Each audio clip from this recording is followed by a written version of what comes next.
Nigeria. I am Becky Madujemo. We appreciate you for keeping a date with Newsline. It's been a week of surprises. For one, justice for Uwa is fast becoming a reality. The gang members allegedly behind the rape and death of Uwaila Omozwa in Benin confessed before the cameras. Tonight, we'll chronicle the timeline of that case while updating you on several other stories, including the situation with Kudus, the puff-puff seller who landed in intensive care after suspected hoodlums attacked the young man. Then the traditional festivals are back, and this is good news. They can take place because safety protocols are in place. We will showcase how some towns opened their traditional calendar with a much-needed tact. But before we get into the swing of things, let's join Elizabeth Omori for the news. Great to see you, Lizzie. Nice to see you too, Becky, and thanks for joining us on the news segment of the program. We begin with the aviation industry. People of the Southeast geopolitical zone have appreciated the President Muhammadu Buhari-led administration for keeping faith with its promise of upgrading facilities at the Akanu Ibiam International Airport, Enugu, to match global standards. Speakers at the opening ceremony believe that this and other federal government projects in the zone speak volumes of the administration's commitment to development across the country. Susan Eze reports. Here is the State Commissioner for Works and Infrastructure, Mr. Greg Najib. Welcome, sir. Thank you very much. So, sir, what is the import of today's assignment? Thank you. Today is a very important day in the history of the Southeast of Federal Republic of Nigeria. Today, the Akanu Ibiam International Airport has been reopened for flights. And it marks a very, very, very significant day, not only to the Southeast, but the entire nation. Because the Southeast is an economic hub known for its economic potentials. I will use this opportunity to join His Excellency, the Governor of Enugu State, in thanking the President of the Federal Republic of Nigeria, Muhammadu Buhari, for granting such an opportunity, and also the Honorable Minister of Aviation. Most of us are excited that Enugu International Airport is back to life. We can also see that work is still going on inside the arrival and departure hall, but the important thing is that the runway has been commissioned, so private jets and some other light jets can be landing. Going by the popular saying in the aviation industry that 1 kilometer of the road leads to nowhere and 1 kilometer of the runway leads to everywhere. By the events happening today, the Akanu Ibiam International Airport is ready to take air travelers in this zone everywhere in the world. From the Akanu Ibiam International Airport, Enugu, I am Susan Eze, NTA News. Meanwhile, some key players and industrialists in the Southeast have expressed optimism that the rehabilitation of Akanu Ibiam International Airport by the federal government will open doors for more business opportunities, tourism and economic growth in the country. Jude Abugu has details. Airport, which took the federal government 1 year to get it to the desired international standard for more flights, airlines and passengers traffic, is being described as one of the best in the country presently due to the high quality of job delivered by the contractors. With the airport now open for normal domestic and international flight operations, respondents at the reopening event highlighted some of the economic benefits that will be accrued to the nation from the airport's transformation. I learned that if further improvement is done, the British Airways, Lufthansa, KLM, Delta, all of them will start coming this place because this is the industrial zone of the country outside Lagos and Kano. In fact, the reopening of this airport will have on the economy of this part of Nigeria can not be overemphasized. Apart from opening up the economy of the zone for foreign investment and job opportunities, other respondents are looking at the tourism potentials that the airport will create in the zone. Tourism in Enugu State is going to wear a new look with the opening of this Akanu Ibiam airport today. A lot of businesses have been keen in in tourism industry. The opening of the airport, like you said, is a new vista. We're all very happy. It's a win-win situation for everybody, not just for the tourism industry, but for all other sectors. Other areas the airport will impact on the economy of the country, according to respondents, are the informal sector, as well as small and medium enterprises. In Enugu, Jude Abugu, NTA News. We now shift our attention to rainfall and flooding. As rainfall intensified, flooding continues to wreak havoc to farmers in Sokoto, Zamfara, Kebbi and Niger states. The flooded water is said to be moving across more than 150 kilometers from Zamfara to empty into the river Niger in Kebbi and Niger states. Musa Babali has details. Two factors were said to be responsible for the flooding ravaging farming communities in Sokoto, Kebbi and Niger states.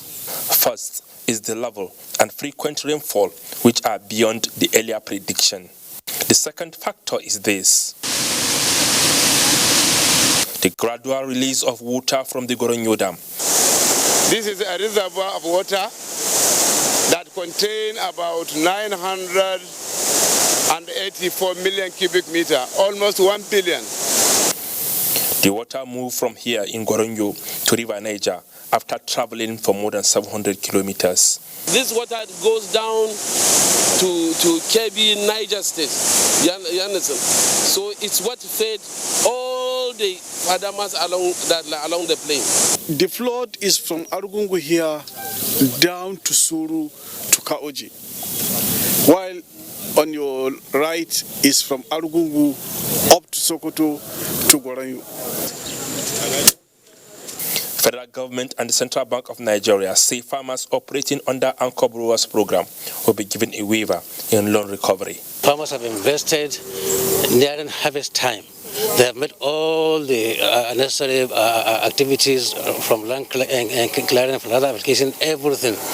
Just close to that to harvest time, we're experiencing this. An insurance premium that has been paid for every farmer that participated. So that also will help recoup whatever losses. And also with the planting that they are going to plant as soon as the water is receding, the farmers will be able to come back to the business immediately. The assessment of the damages occasioned by flood continues. From Goronyo in Sokoto, Musa Baba Aliyu, NTA News. Still on rainfall, going by hydrological services predictions for the Federal Capital Territory this rainy season, rapid urbanization of the city and the negative attitude of people towards the environment are pegged to be the causes of constant flooding, leading to destruction of lives and property. What can be done to outwit this recurrent seasonal enemy that has consistently wreaked havoc? Ilyasu Onotu Yakubu examines the situation. It has been one case too many. 8 lives have already been lost to flood disaster in the Federal Capital Territory this rainy season.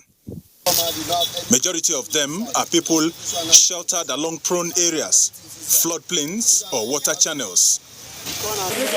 The latest casualty resulted from last Wednesday's all-day heavy downpour. Residents such as this victim in this amateur video and a host of others have been constantly adamant in refusal to adhere to warnings and caution from disaster managers on the dangers of flood, and this has resulted in the increasing spate of loss of lives. Any moving water, even if it's about 6 inches high, can carry any small vehicle, talk of individuals. So our word to people, once you see on the road, don't assume that I'm used to this road, and then you say, it's about 10 meters, let me cross. You wouldn't know what will happen. The territory may need to reevaluate risk assessment of prone areas with strategies and policies to curtail the impact of flooding. So we are pleading with the residents of FCT. Don't undermine, don't underrate the power of water. While stakeholders have continued to strategize for focused response and mitigation, residents need to heed to caution so that proactive measures may yield desired results. Ilyasu Onotu Yakubu. Meanwhile, intersectoral collaboration between stakeholders involved in the management of flooding and other emergency challenges across Niger State have been activated towards the mitigation of the impending water overflow to hit the state from Niger Republic. Dauda Mohammed reports that the non-functionality of the Hydroelectric Power Producing Areas Development Commission is a major hindrance to addressing mitigation efforts. Challenges of flooding across Niger State can be categorized into two. In the urban setting, the main challenge of flooding is caused by the indiscriminate dumping of refuse into drains and the building of houses on waterways, while the rural flooding is caused by communities living across the river banks and have refused to move even when danger is imminent. This year alone, many lives and property, including farms, have been lost to flooding, especially those involved in aquaculture, with countless people rendered homeless. So we need government to come in and do something urgently, or else the level of unemployment will continue to increase. The recent prediction on the expected flood to hit Niger State early September has generated concerns, prompting action by agencies involved in the management of emergencies, bearing in mind that the state is hosting hydroelectric dams situated on the River Niger, the direct route of the flood water, which are Kainji and Jaba dams. We want to engage the dam managers to start spilling the water because we don't have much intensity of rainfall at the moment. Although a permanent solution to flooding in Niger State may be far-fetched. Once HYPADEC comes on board, all that is needed is for HYPADEC officials to make sure that they connect with the source of the River Niger. Stakeholders are also of the opinion that with the early warning given, most states along the River Niger now have ample opportunity to carry out intensive sensitization, which will reduce casualties and damages when the flood hits the country. In Mina, Dauda Mohammed, NTA News. And from flood mitigation, we now move to mining. The Federal Ministry of Mines and Steel Development has warned host communities to desist from interfering with the activities of mining companies or face consequences.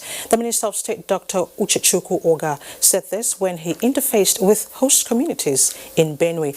Bem Anya reports. Since inception, the Muhammadu Buhari-led administration designed a program to make coal a major source of energy in Nigeria, which is expected to create jobs and add to the socio-economic development of the nation. It is against this backdrop that the federal government granted licenses for the extraction of coal from the vast deposits in the country. In Benue State, members of the host communities raised issues with environmental hazards and compliance with extant laws, infrastructural developments as part of the mining company's corporate social responsibility. We saw the degradations in my community. We saw the way our coal has been mined over the years have been environmentally harmful to people. And we saw it wise to call people to come and have a look at the state of affairs in my village. Minister of State for Mines and Steel Development, Dr. Uchechukwu Samson Oga, in a meeting with traditional rulers, youth groups, and community leaders, emphasized that mining is on the exclusive legislative list and therefore warned individuals and groups to channel whatever grievances they may have to the Ministry of Mines and Steel Development instead of interfering in the operations of the miners. We have agreed with them. They're going to create deep boreholes for the communities and the impacted communities pending the time they resolve other issues. So I think everything is falling in place for both the community. The community people are happy and the mining company is happy. According to the Rural Electrification Strategy and Implementation Plan, power generation from gas is expected to reduce to 41%, while power from coal is expected to rise to 10% by 2030. Bem Hanya, NTA News. Now, a stone throw from the Kaduna International Trade Fair Complex, the bridge is a major link of the Kaduna-Zaria Highway. According to some witnesses, the bridge gave way as a result of pressure from articulated vehicles and torrential rainfall. This has left thousands of travelers stranded, with the possibility of many of them spending the better part of the night in the gridlock. The situation is as a result of the continuous downpour, which makes the management of the traffic difficult. It would be recalled that the House Committee on Work Thugs had earlier expressed concern over the slow pace of rehabilitation on the highway. Now to security, the Inspector General of Police, Mohammed Adamu, has warned politicians and their supporters in Edo and Ondo states, where gubernatorial elections are scheduled to hold on the 19th of September and 10th of October 2020 respectively, to conduct themselves properly, play by the rules and stay clear of tendencies capable of undermining the electoral process in the two states. In a statement, the IGP gave the warning, having reviewed the election security threat assessment report submitted by the commissioners of police from both states in a meeting held Tuesday, 25th of August 2020. The election security threat analysis reveals, amongst other indicators, arming and movement of political thugs, using of inciting statements during political campaigns, likelihood of violence and possible cross-attack by political opponents, misinformation aimed at heating up of the polity. The IGP therefore warns that the force will not hesitate to bring the full weight of the law on anyone or group who may want to sabotage the security arrangement being emplaced for the elections. He assures Nigerians, particularly the people of Edo and Ondo states, that the force remains committed to protecting the sanctity of the ballot in the country. Away from security, the Emir of Kano, Alhaji Aminu Ado Bayero, paid a 2-day visit to Ilorin, his mother's home state, where he was given a grand reception by his cousin, the Emir of Ilorin, Alhaji Ibrahim Sulu Gambari. The state governor, Abdurrahman Abdurazak, who received the visitor in his office, revisited the calls for more constitutional roles for the traditional institution. The Emir of Kano, Alhaji Aminu Ado Bayero, arrived Ilorin into a warm reception by his kinsmen, who led him in a procession to the palace. Alhaji Aminu is the son of Haja Mariam Adeoti, daughter of the 8th Emir of Ilorin, Shehu Abdulkadir Bawa. So, this visit is not official, but a homecoming, show of culture and a reunion with great lessons for the multi-ethnic country. It means in the country today, that unity we've been talking about is possible. It is courtesy to see the political head of the state in this familiarization tour, and so he met Governor Abdurrahman Abdurazak. You saw problems within our societies, even in the constitution of community policing. The federal government and state government is leaning on the traditional institution.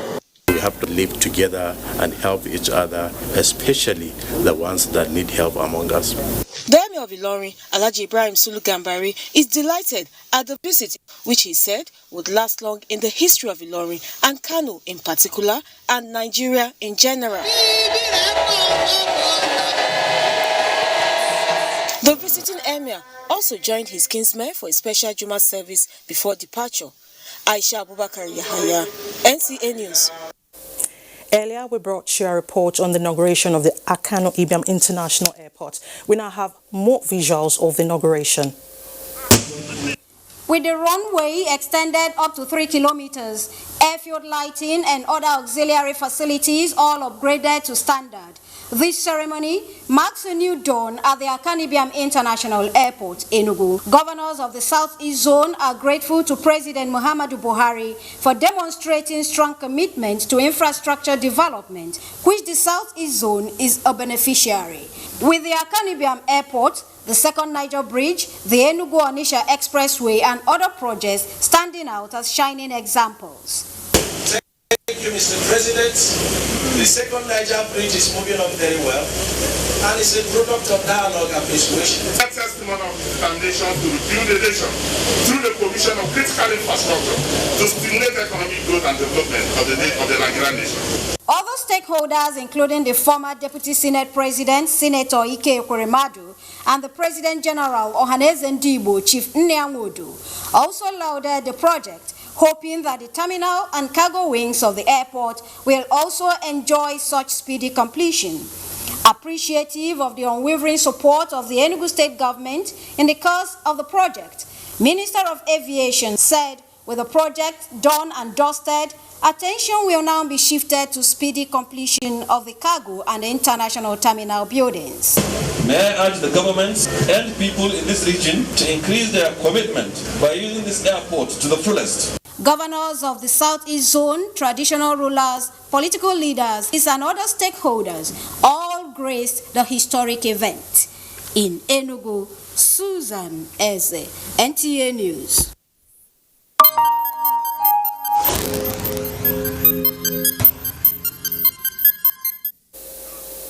Now to COVID-19 update. Global cases of coronavirus surpassed 25 million, just as India records world's highest single-day increase in COVID-19 infections. Joyce Ometo has a weekly review of the health challenge.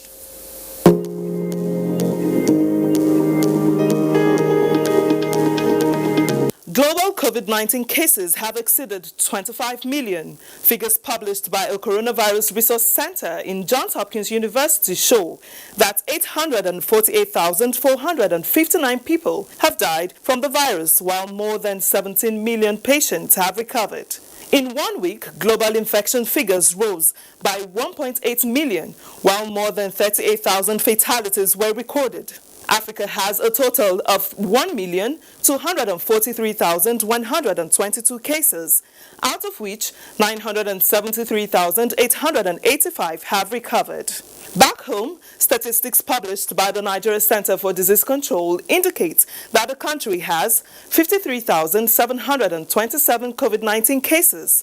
Of this figure, 41,314 have been discharged and 1,011 deaths recorded. A weekly review of the figures by NCDC shows that the country recorded a cumulative sum of 1,822 new COVID-19 cases, indicating the lowest recorded in 3 months. Further analysis shows that while more people recovered from the disease last week, lesser deaths were recorded. A total of 2,547 persons recovered and were discharged, while 14 deaths were recorded, signifying the lowest weekly death toll registered in 4 months. Away from that, India now tops the world with a record-breaking 78,761 new coronavirus cases in 1 day. India's health ministry says more than 63,000 people died in the same 24-hour period. And that's it from here. I am Joyce Ometo. Thank you so much, Joyce. Talking sports now, Lionel Messi and Sandy